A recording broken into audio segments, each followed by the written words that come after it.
Good morning. ప్రభువైన యేసుక్రీస్తు వారి పరిశుద్ధ నామములో అందరికీ శుభాలు.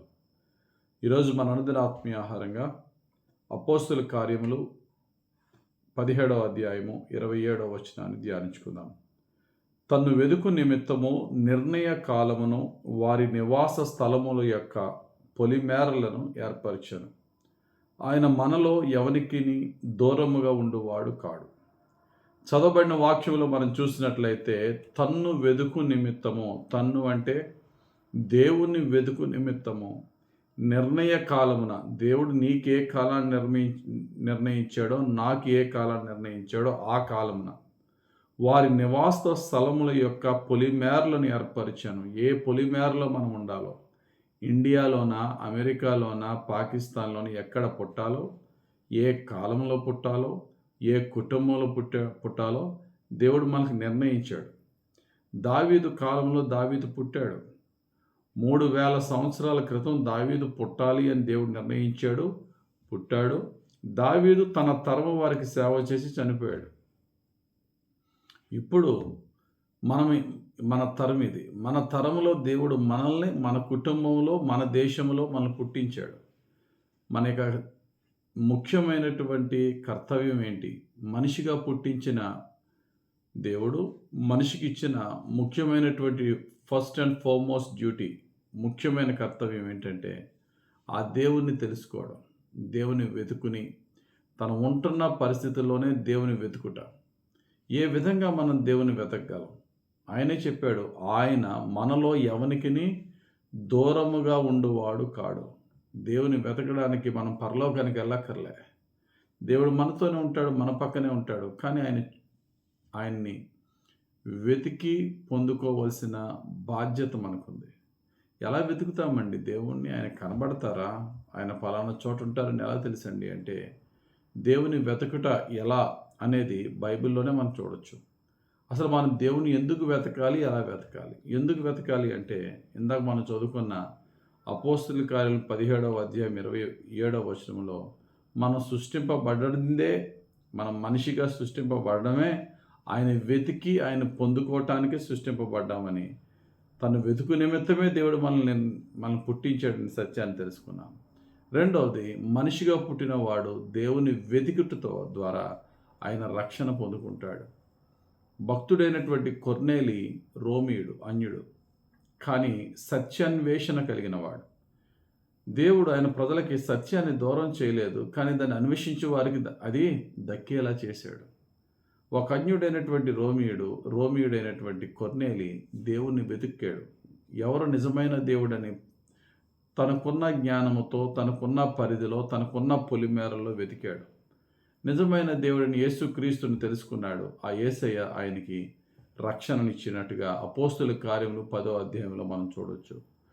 అంతేకాదు, దేవుని వెతుకుట ద్వారా మన రక్షణ పొందుకోవడమే కాదు, మన అనుదిన జీవితంలో నిత్యము అట్టి దేవుడు మనతో ఉంటూ మనకి డైరెక్షన్ అండ్ కౌన్సిలింగ్ ఇస్తారు.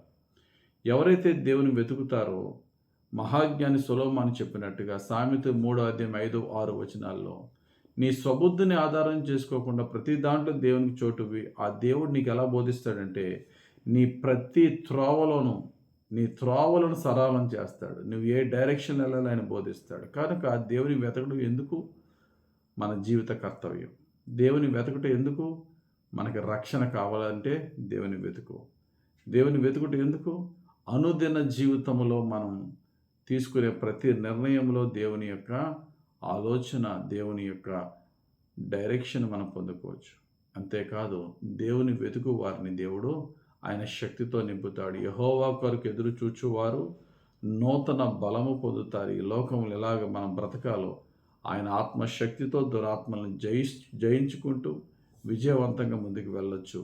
యెషయా గ్రంథం 40వ అధ్యాయం 31వ వచనంలో ఆయన వెతుకు వారికి నూతన బలం దేవుడు ఇస్తాడు. ఎలా వెతకాలండి? వెతకుట ఎందుకో తెలుసుకున్నాం. ఎలా వెతకాలి అంటే, వాక్యములో వెతుకు. దేవుని వాక్య ధ్యానం ప్రతిరోజు, నువ్వు ఒక్కరోజు దేవుని యొక్క వాక్యాన్ని నువ్వు ధ్యానించకపోతే ఆ దేవునితో నీ యొక్క సంబంధం బలహీనమైపోద్దనే సత్యాన్ని తెలుసుకొని ప్రతిరోజు లేఖనాలను ధ్యానిస్తూ లేఖనాలలో దేవుని వాక్యాల్లో దేవుని మార్గాన్ని వెతికే వారమై ఉండాలి. దేవుని వాక్యమే మన పాదములకు దీపము, మన త్రోవకు వెలుగు. రెండోది ఎలా వెతకాలి? ప్రార్థనలో వెతుకు. ప్రార్థనతో కనిపెట్టు దేవుణ్ణి. ఇర్మియా భక్తుడు అంటాడు, ఇర్మియా గ్రంథం 29 అధ్యాయం 13వ వచనంలో, దేవుడితో మనము ఎప్పుడైతే ఆయన పూర్ణ హృదయంతో వెతుకుతామో ఆయన మనకి నన్ను కనుగొనును అని దేవుడు చెప్తున్నాడు.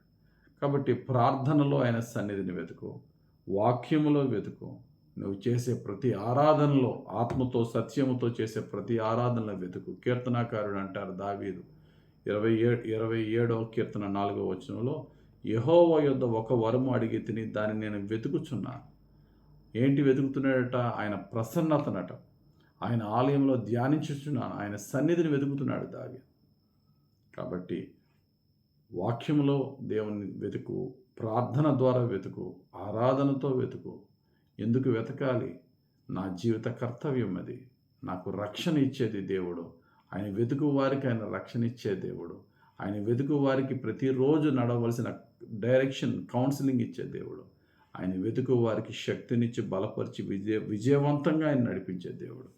కాబట్టి అనుదినము వాక్యం ద్వారా, ప్రార్థన ద్వారా, స్తుతి ఆరాధన ద్వారా నిత్యము దేవుని వెతికి మన పరిస్థితుల్లో ఏ ఏ సందర్భంలో ఏమి కావాలో వాటిని ఆయన ద్వారా పొందుకుందాం, దీవింపబడదాం, విజయవంతంగా మన జీవితాన్ని నడిపించుకుందాం.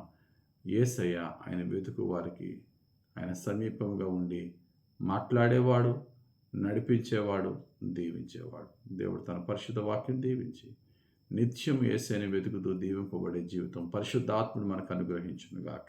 ఆమేన్. మహిమగల తండ్రి, ఈరోజు మాకు ఇచ్చిన నీ వాక్యం బట్టి స్తోత్రాలు. నేను వెతుకుతూ నీ యొక్క ఆలోచనను, నీ దర్శనమును, నీ అభిషేకమును, నీ యొక్క ఆరోగ్యమును, నీ బలమును, నీ శక్తిని పొందుకుంటూ మా జీవితాల్ని విజయవంతంగా నడిపించుకునే భాగ్యం మాకు దయచేయమని, మీరే మమ్మల్ని రక్షించి కాపాడి సంరక్షించి దీవించమని యేసయ్య పుణ్యనామములో ప్రార్థించి వేడుకొనుచున్నాం తండ్రి.